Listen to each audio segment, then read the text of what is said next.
ada yang komplain ke saya. Sebenarnya kan nggak ada yang dirugikan, jadi nggak ada yang komplain sih sebenarnya. Ya, setuju Om.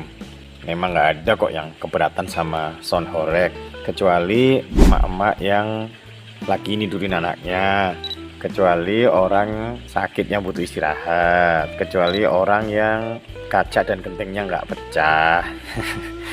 Ya saya paham lah Om ya. Nah Om dan para penggemar horeg ini kan memang punya kepentingan untuk hobinya ya. Tapi kan juga nggak harus tutup mata gitu loh. Masa nggak baca sih komentar segitu banyaknya orang yang keberatan ya. Kan jauh lebih bijak kalau statementnya adalah ya kami mohon maaf apabila ada gangguan kenyamanan, kami akan berusaha untuk lebih tertib dan tidak mengganggu orang. Nah, itu kan kayaknya orang akan bisa lebih simpati ya.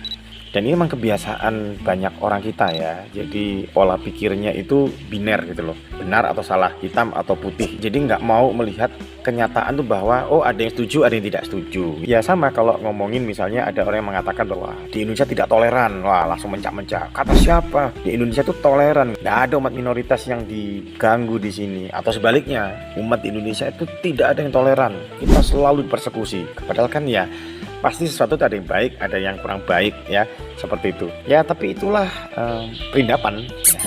Perindapan itu persekutuan Indonesia tidak mapan.